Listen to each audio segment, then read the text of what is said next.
On a Thursday morning in October of 1974, a man named Cleo Nance walked into the Garfield County Agricultural Extension Office in Enid, Oklahoma, carrying a cardboard box sealed shut with brown packing tape. He was 51 years old, a dryland wheat farmer who worked 420 acres east of town, without a partner, without hired hands in the off-season, and without, as his neighbors were fond of noting, a whole lot of conventional sense. He wore a canvas jacket that had been washed so many times the olive color had gone to gray. He had the kind of hands that made other men's handshakes seem soft. The extension agent behind the desk was a young man named Harold Betts, 26 years old, 2 years out of Oklahoma State University's College of Agriculture, with a degree that was still crisp enough to feel important on the wall. Harold had a coffee mug that said OSU Ag, the real cowboys, and he was filling out a yield loss form for a farmer from Alva who'd had a rough year with wheat streak mosaic virus. Cleo set the box on Harold's desk without being invited. Harold looked at the box, then at Cleo. "Help you?" "I need someone to hold on to these," Cleo said. He pulled back one corner of the tape to show Harold what was inside. Small paper envelopes, several dozen of them, each one labeled in pencil in a handwriting that was precise and unhurried. Wheat varieties, landrace grains. Some of the labels had names Harold had never seen in any catalog. Red Fife, Sonora, Crimean, Egypt wheat, purple straw. Some of the labels had no names at all, just coordinates, latitude and longitude.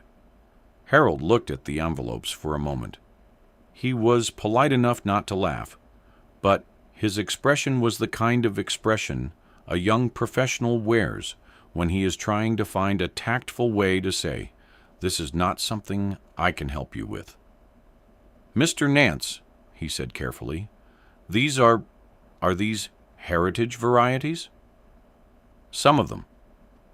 We don't really, the Extension Office doesn't maintain seed collections.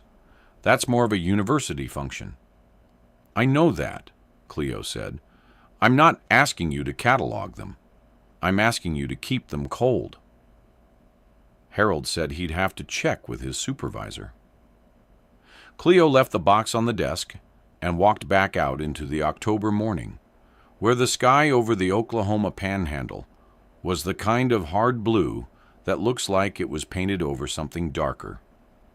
He got in his truck, a 1968 International Harvester Travelall, with a cracked windshield he'd been meaning to fix for 2 years, and drove the 40 minutes back to his farm. He didn't know yet that 3 years later, someone would offer him $500,000 to make those envelopes disappear. If you're finding this story worth your time, hit that subscribe button.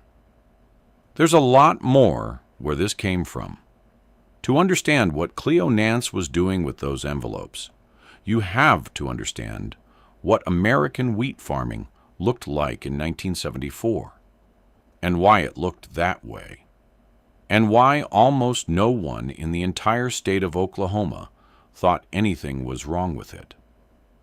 The post-war agricultural revolution had arrived in the southern Great Plains about 15 years earlier, and it had arrived the way revolutions usually arrive. Not as a sudden break with the past, but as a series of improvements so obviously superior to what came before, that only a fool or a Luddite would resist them. High-yield dwarf wheat varieties developed by Norman Borlaug and his colleagues, the same work that would win Borlaug the Nobel Peace Prize in 1970, had doubled and then tripled what a plains farmer could pull from an acre. Farmers who had been averaging 18 bushels to the acre in 1955 were averaging 40 by 1965. The math was impossible to argue with, and the math required inputs. more nitrogen fertilizer to feed the fast-growing stalks, more herbicides to keep the weeds from overwhelming the dense, short plants, more fungicide applications, because the new, high-yield varieties, planted in tight monocultures across hundreds of continuous acres, were more susceptible to disease than the old mixed stands had been. More pesticide. The Garfield County Extension Office kept a revolving literature rack near the front door, and every pamphlet in it, published by the University of Oklahoma, by the USDA, by Pioneer Hybrid, by Monsanto, said the same thing in slightly different ways. The future of American agriculture was yield. Yield was chemistry, and chemistry was how you kept your family fed and your banknote current.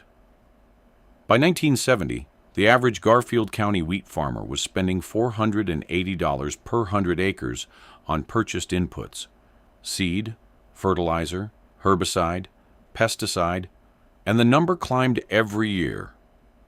The Enid Grain Exchange ran a board that showed the input prices alongside the commodity prices, and farmers watched both numbers the way a man watches a ball game when his rent is riding on it. Dale Prewitt, who farmed 1,200 acres north of Lahoma and served on the Garfield County Farm Bureau Board, told anyone who'd listen that inputs were just the cost of doing business in the modern era. "You can't make money farming the way your grandfather farmed," Dale said, at every Farm Bureau meeting, as regularly as a man says grace. The old ways are dead. This is the science era. The County Extension Office reinforced this message with the quiet authority of a government agency that has never been wrong about anything, or at least has never been caught being wrong about anything. Harold Betts and his supervisor, a veteran agent named Gene Carlisle, who had 30 years in the Cooperative Extension Service, ran educational programs every winter that walked farmers through the recommended input schedules for the coming season. Attendance was strong. The coffee was free. The logic was airtight. And here was Cleo Nance, carrying a box of old seed envelopes into Harold Betts's office like a man who had missed the memo. Cleo Nance had not always been an outsider. That's the first thing to know about him. He'd grown up on the same 420 acres his father had broken from native blue-stem grass in 1931, and he'd farmed it the right way, the modern way, from the time he took it over in 1959. He bought the dwarf varieties from the Extension Service recommended seed list. He ran nitrogen at the prescribed rates. He kept his yield figures in a ledger, and the figures went up, and he felt the quiet satisfaction of a man keeping up with the times. The thing that changed him didn't happen in a field. It happened in a library. In the winter of 1966, Cleo's wife Ruth was recovering from surgery and couldn't be left alone, so Cleo spent 2 weeks doing most of his reading indoors, which was not his habit. On one of those afternoons, restless and slightly desperate for something to do that felt useful, he drove to the Enid Carnegie Library on Grand Avenue and asked the librarian, a woman named Mrs. Pauling, who had worked there for 22 years and seemed to know the location of every book in the building, if they had anything on wheat history.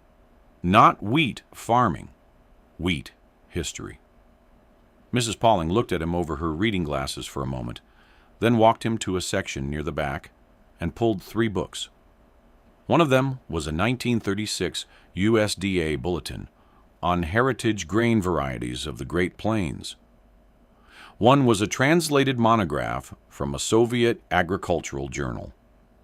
The third was a slim volume by a British botanist named Howard that discussed what he called the living capital of traditional seed varieties. Cleo read all 3 books in 4 days.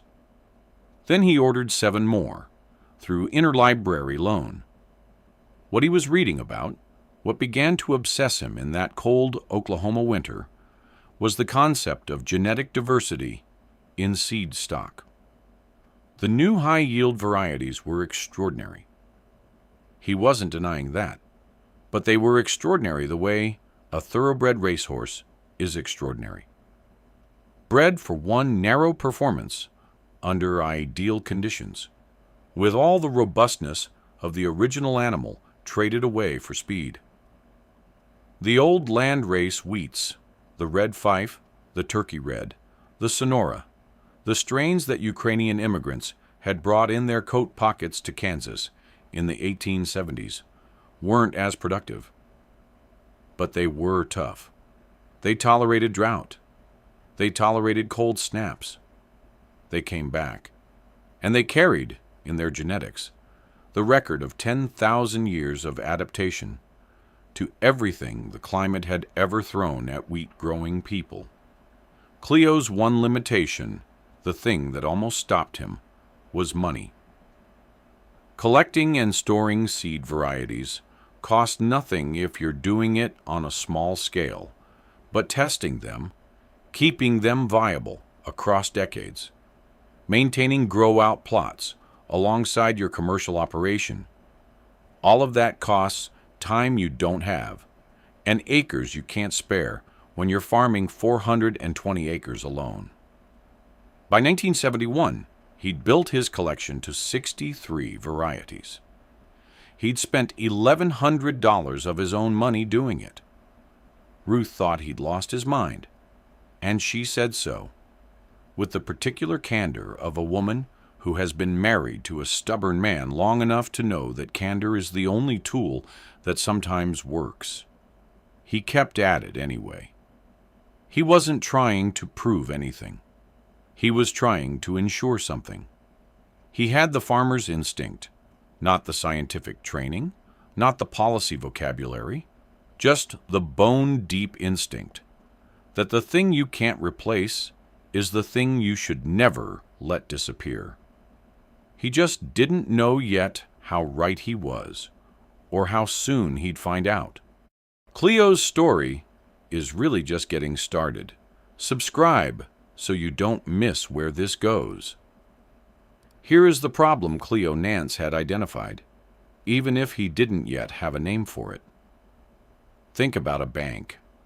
Not a big city bank, a small-town savings bank, the kind where the same family has run it for 3 generations. That bank holds the deposits of everyone in the county.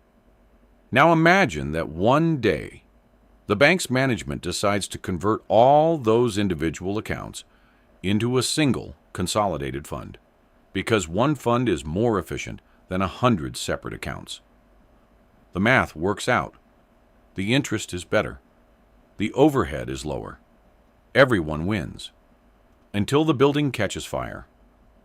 What Cleo was watching happen to American wheat, and what he had read enough to understand, even if no one around him was talking about it, was essentially that bank conversion.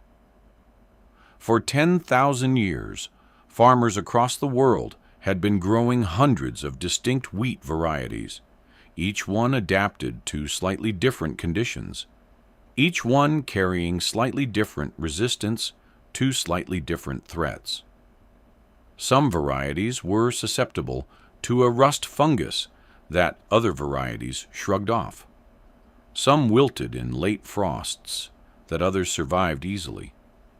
The genetic library of cultivated wheat was vast, and that vastness was a form of insurance, not insurance that any one variety would perform brilliantly, but insurance that if something came along to threaten one, something else would hold. The Green Revolution had done something elegant and dangerous at the same time. It had found the best performer in the library, cloned it across 100 million acres, and quietly stopped renewing the shelves. By By 1970, more than 70% of the wheat grown in the southern Great Plains came from fewer than 6 distinct genetic lineages. Those 6 lineages were extraordinary under normal conditions. They were, as Dale Prewitt liked to say, the future. But 6 genetic lines across 70% of the acreage meant that one new pathogen, one rust variant, one fungal mutation, one shift in climate that the breeders hadn't anticipated, could theoretically devastate not one farmer's field or one county's crop, but the entire region's production simultaneously. The agricultural scientists had a term for this: genetic vulnerability. Cleo didn't know the term. What he knew was that he'd read about the 1970 southern corn leaf blight, which had wiped out 15% of the entire American corn crop in a single season, roughly $1 billion in losses, because 80% of American corn carried an identical piece of cytoplasm that the blight exploited like a skeleton key. One pathogen, one weakness, 80% vulnerable.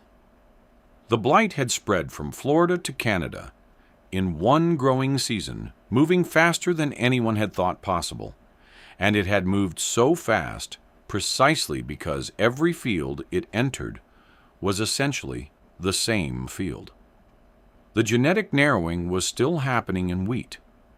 Every year, the older varieties, the ones with the weird names, the ones that didn't yield as well, the ones that nobody planted commercially anymore, were disappearing from farms, from storage bins, from the informal seed-sharing networks that had once kept them circulating. Farmers stopped saving seed. They bought it fresh each year from certified seed dealers who sold the same 6 certified high-yield varieties to everyone. The old seed banks at land-grant universities had been quietly defunded or consolidated. The living library was being converted into a single consolidated fund. Cleo's 63 envelopes were not a collection. They were a fire escape. This is the thing that makes the story unsettling when you really sit with it. The mechanism that made American wheat so productive in the 1970s and the mechanism that made it so vulnerable were the same mechanism. Efficiency and fragility are not opposites. In biological systems, they are often synonyms. That dynamic, call it the monoculture trap, didn't end with the 1970s. It is operating right now in every commodity crop grown at industrial scale across the American agricultural system. Every time a breeder releases a new high-yield variety, and farmers converge on it because the numbers are undeniable, the library gets a little smaller. The consolidated fund gets a little bigger. And somewhere out there, a pathogen is doing what pathogens do: mutating, adapting, looking for a weakness in a lock that every door on the continent shares.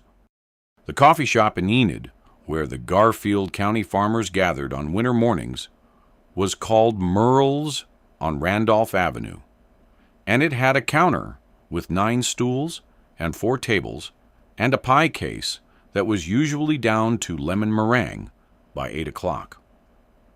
Merle's was where the real agricultural extension work happened in Garfield County, not in Harold Betts's office, not at the Farm Bureau meetings, but on those stools, with bad coffee and the specific social physics of men who've known each other for 30 years and have the unspoken authority to decide who is serious and who isn't. By the winter of 1972, Cleo Nance had become a regular topic at Merle's counter, and not in the way that made a man feel welcome. It started with Dale Prewitt.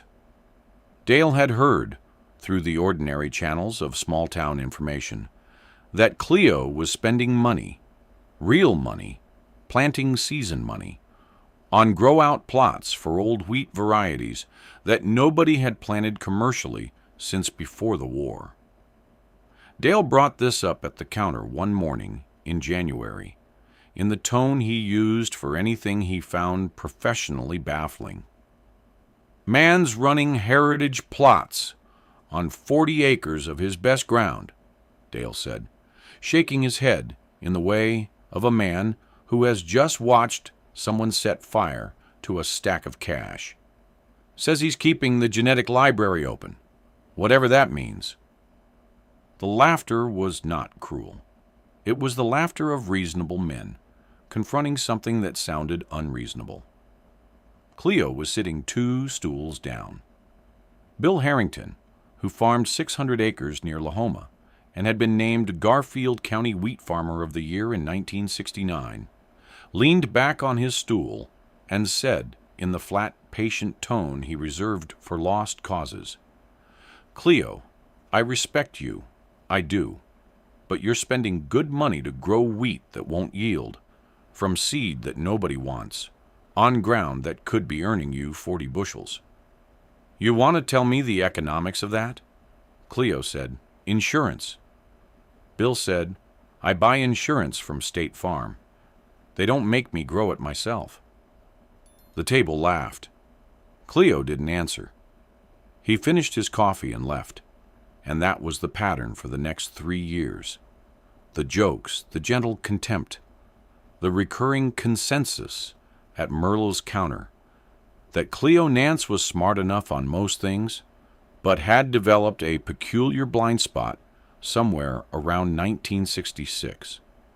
Gene Carlisle, the veteran extension agent, said at a Farm Bureau meeting in 1973 that he had nothing against Mr. Nance personally, but that the Extension Service could not, in good conscience, recommend any approach to farming that ran counter to 40 years of yield science. He said it the way a doctor says something is anecdotal, politely, permanently, and with the full weight of institutional certainty behind it.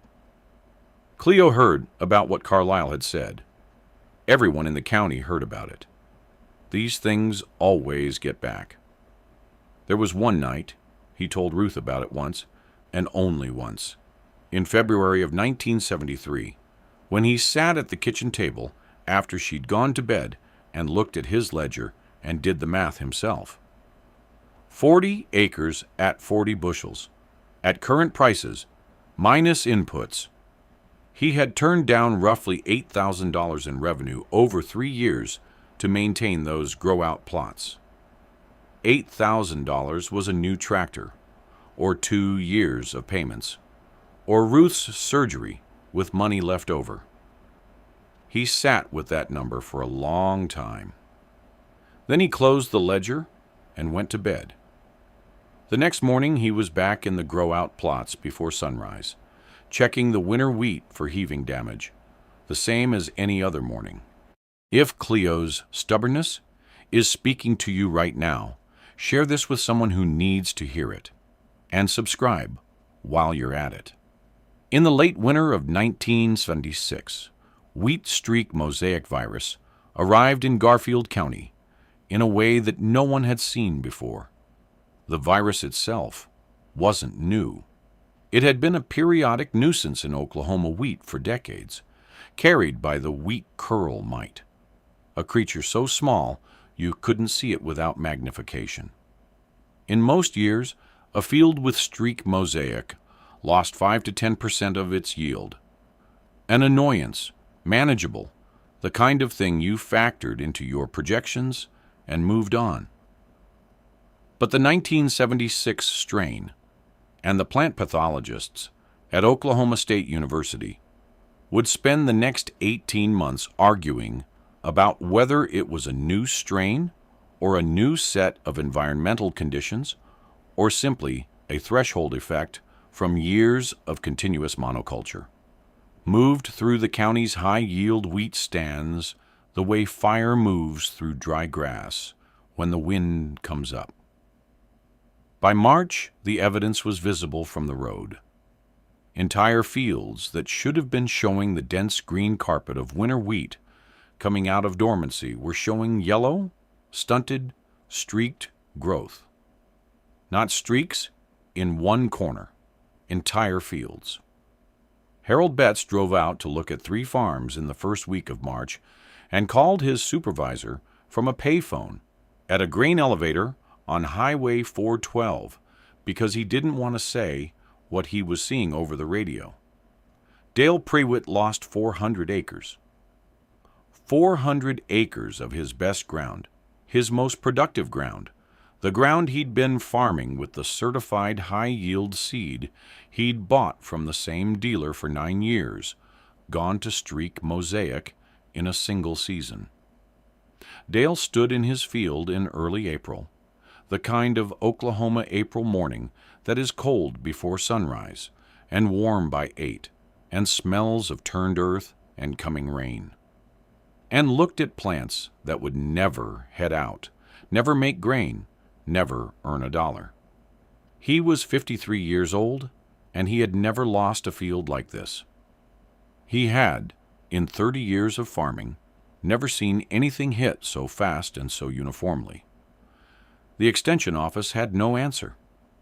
Gene Carlisle called the Oklahoma State Plant Pathology Department and was told that the current certified varieties had limited documented resistance to the 1976 expression of the virus.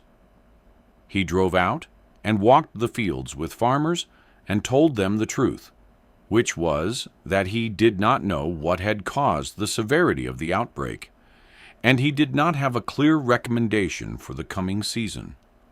That was the moment, that specific admission from a man who had never before admitted uncertainty in a farm field, that caused Dale Prewitt to remember a conversation he'd had at Merle's counter several years earlier about a man who had spent good money growing wheat that nobody wanted.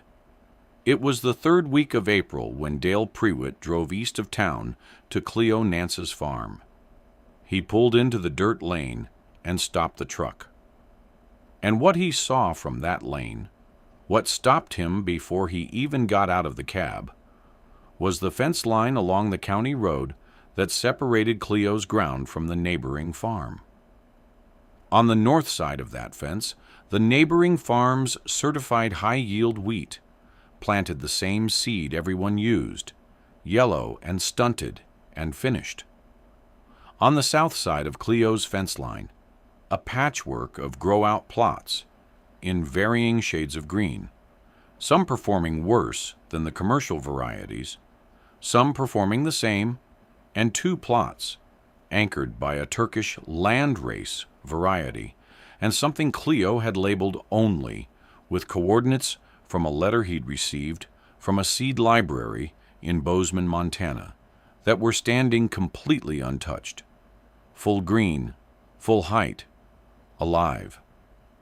Dale sat in his truck for a long time. He was looking at the evidence of something he had laughed at. The evidence was right there, on both sides of a fence line, visible from a truck window in the pale April morning. You didn't need a laboratory. You didn't need a degree. You just needed to be standing in that lane, looking at both sides of that fence at the same time. He finally got out of the truck and walked toward the farmhouse. His hat was in his hands before he knocked on the door.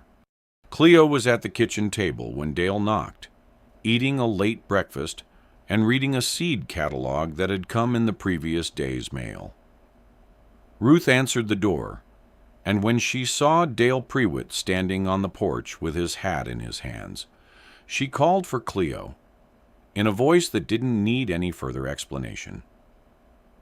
Dale came inside and sat down at the kitchen table. He was a big man, and he sat the way big men sit when they are carrying something uncomfortable, slightly forward, elbows on his knees, looking at the table rather than the person across it. "I saw your plots from the lane," he said. Cleo waited. 2 of them didn't take any damage. That's right. Dale was quiet for a moment.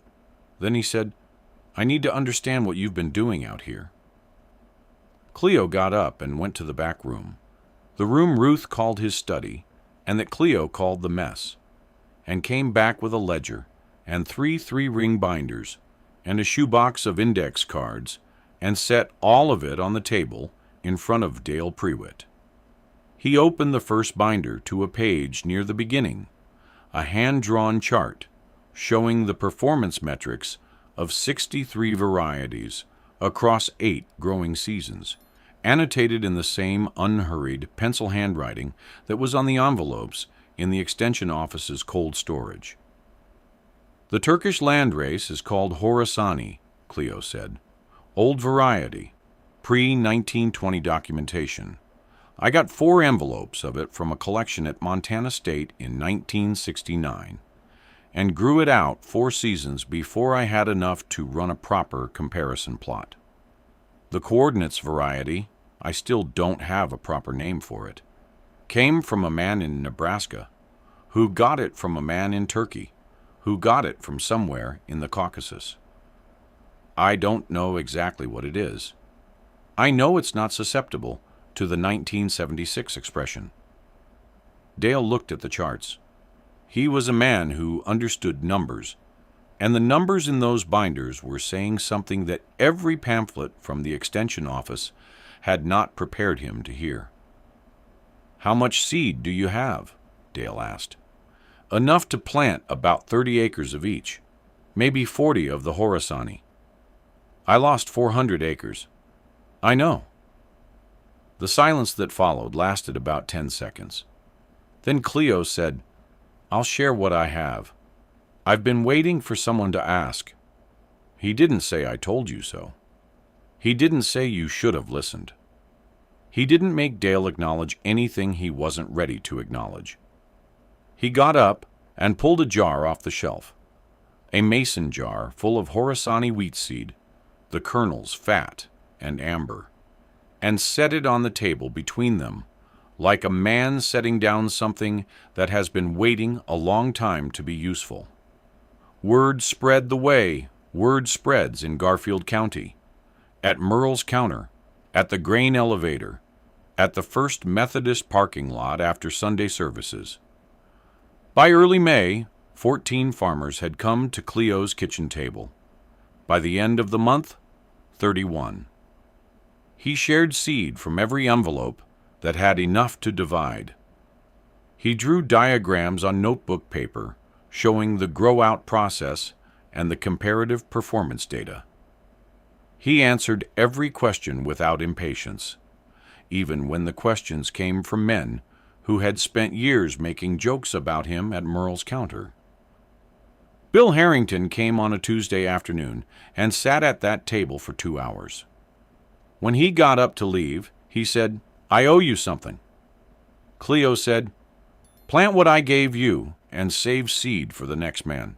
That's all. The thing Cleo said once, at a small meeting Gene Carlisle organized at the Garfield County Extension Office in June of 1976, the first time Gene had ever invited Cleo into that building to speak, rather than to be politely managed, was this. The new varieties aren't wrong. They're just not the whole answer. The old seed isn't the past. It's the backup. 17 people were in that room. None of them laughed. This kind of story deserves to be seen. Subscribe so you catch everything we put out.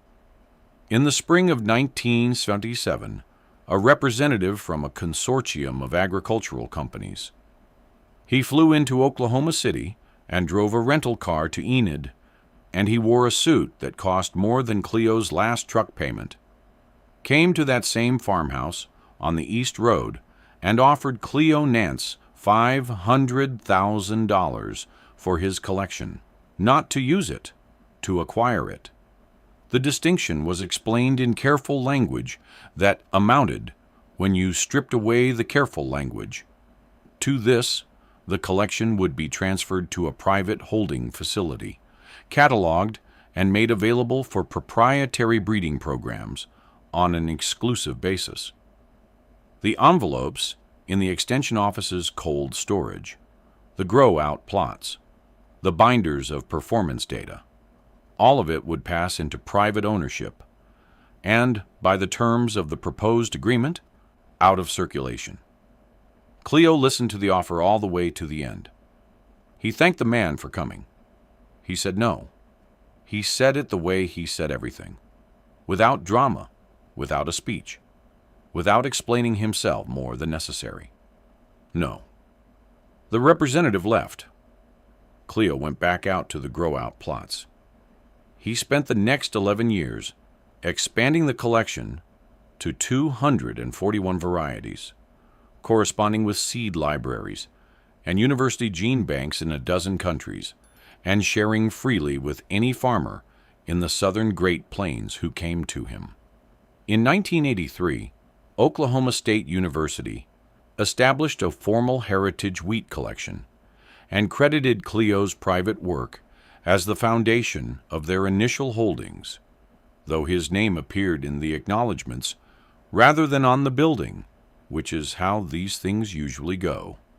The collection he started is still maintained in Stillwater, Oklahoma, in a climate-controlled vault in the OSU Plant Pathology Building, under the stewardship of researchers who were in grade school when Cleo was growing out Turkish landrace varieties in the Oklahoma heat. He kept farming the 420 acres until 1991, when his knees made the work impossible. He and Ruth sold the farm to a young couple from Woodward and moved into town.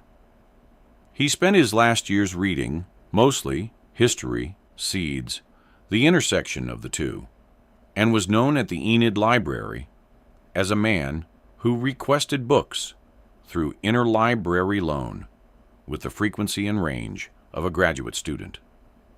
He died in 1998, in March, which was the month the winter wheat starts showing what it's going to do with the season it's been given.